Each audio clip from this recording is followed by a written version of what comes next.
നമസ്കാരം. ഇന്ന് ഭഗവാന് ഉദയാസ്തമന പൂജ ഉണ്ടായിരുന്നു. ഉച്ചപൂജ മുന്നൂലം സുബ്രഹ്മണ്യ നമ്പൂതിരി, എൻ്റെ ചിറ്റമ്മയുടെ ഹസ്ബൻഡാണ്.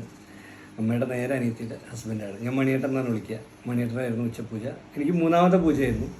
അപ്പോൾ ഞാനാണ് മണിയേട്ടൻ ചാർത്തിക്കോളൂ എന്ന് പറഞ്ഞു. അപ്പോൾ ഞാനാണ് ചാർത്തിയത്. ഇന്ന് ഭഗവാൻ ഇങ്ങനെ കിങ്ങിണിയും കോണകവും ഒക്കെ ഇങ്ങനെ അഴിഞ്ഞ് വീഴാറായിട്ട് അതിങ്ങനെ വീഴണമെന്നിങ്ങനെ പിടിക്കണ പോലെ ഉള്ളൊരു രൂപമാണ് ചാർത്തിയത്.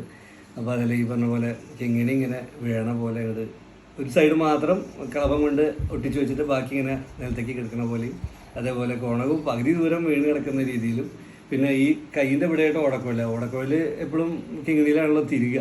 അപ്പോൾ അതും പൊട്ടി. അപ്പോൾ ഓടക്കോലിലും ഇങ്ങനെ കൈ കൊണ്ട് പിടിച്ചിട്ട് ഇങ്ങനെ നിൽക്കുന്ന ഒരു രൂപമാണ്. ചെറിയ ഉണ്ണിക്കണ്ണനായിട്ടാണ് ഇന്ന് ചാർത്തിയത്. അപ്പോൾ ഞാൻ ചാർത്തി കഴിയുമ്പോൾ മണിയേട്ടനോട് പറഞ്ഞു, മണിയേട്ടൻ ഞാൻ ഇതാണ് ഉദ്ദേശിച്ചത് എന്ന് പറഞ്ഞു. മണിയേട്ടൻ പറഞ്ഞു, അങ്ങനെ അഴിഞ്ഞ് വീഴൊന്നുമില്ല എന്ന് പറഞ്ഞു. മണിയേട്ടൻ എന്താ ഉദ്ദേശിച്ച് വെച്ചാൽ വയറൊക്കെ നിറഞ്ഞിരിക്കുകയല്ലേ, അപ്പോൾ എങ്ങനെയാണ് ലൂസായി കഴിഞ്ഞ് വീഴുക, ഉച്ചപൂജ കഴിഞ്ഞിരിക്കുകയല്ലോ ഭഗവാൻ. അതാണ് മണിയേട്ടൻ ഉദ്ദേശിച്ചത്. ഏതായാലും വളരെ സന്തോഷം തോന്നി.